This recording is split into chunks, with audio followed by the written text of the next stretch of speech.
फूल के मुख्य प्रजनन अंग पुंकेसर होते हैं। प्रत्येक पुंकेसर में एक पतला तंतु होता है जिसके सिरे पर एक परागकोश स्थित होता है। परागकोशों के अंदर हैप्लॉइड माइक्रोस्पोर्स बनते हैं जो आगे चलकर नर युग्म कोशधारी यानी परागकण में विकसित होते हैं। आप पहले ही जिम्नोस्पर्म्स में माइक्रोस्पोरोफिल्स के बारे में जानते हैं जो माइक्रोस्पोरेंजिया को धारण करते हैं।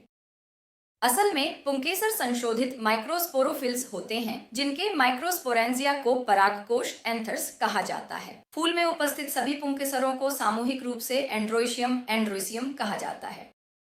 परागकोशों से परागकण दो कोशिकीय अवस्था 2 सेल स्टेज में मुक्त होते हैं। इनमें एक वनस्पतिक कोशिका वेजिटेटिव सेल और एक जनन कोशिका जेनरेटिव सेल होती है। फूल में मादा प्रजनन अंग को अंडक कार्पेल कहा जाता है। अंडक में वर्तिकाग्र स्टिग्मा, एक लंबा वर्तिका स्टाइल और आधार पर स्थित अंडाशय ओवरी होता है जिसके अंदर बीजांड ओवुल्स पाए जाते हैं। अंडक की उपस्थिति एंजियोस्पर्म्स आवृतबीजी को जिम्नोस्पर्म्स अनावृतबीजी से अलग करने वाली सबसे विशिष्ट विशेषताओं में से एक है।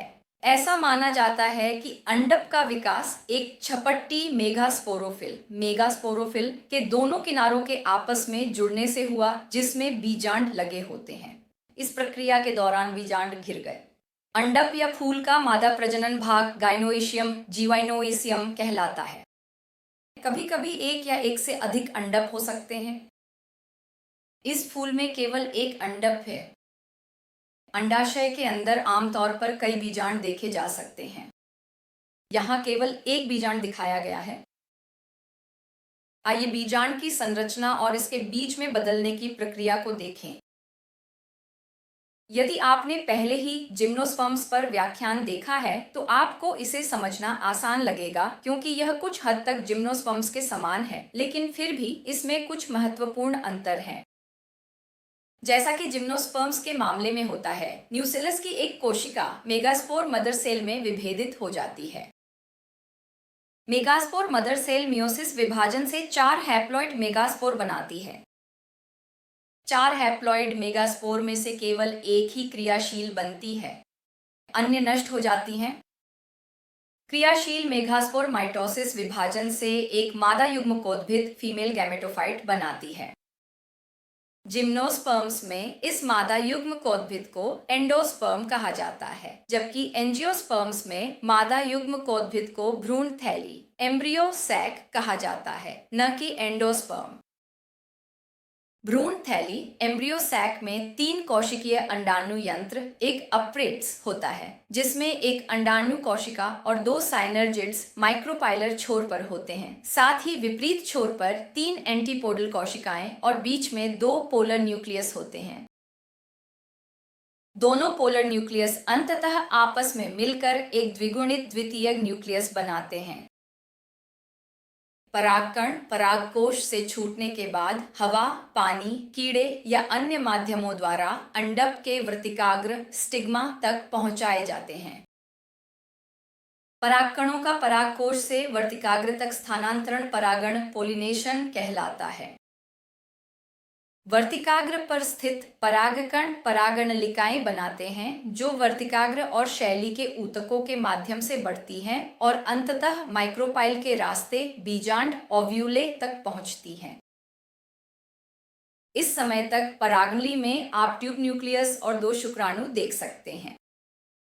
क्या आप जानते हैं कि शुक्राणु कैसे बनते हैं? यह जनरेटिव कोशिका होती है जो विभाजित होकर 2 शुक्राणु यानी नर युग्मक बनाती है जो गतिहीन होते हैं। ट्यूब न्यूक्लियस विघटित हो जाता है। सिनर्जिड एक आकर्षक और मार्गदर्शक कोशिका की तरह परागनली के लिए कार्य करता है। जब परागनली सिनर्जिड तक पहुंचती है तो परागनली फट जाती है और शुक्राणुओं को एक सिनर्जिड में छोड़ देती है।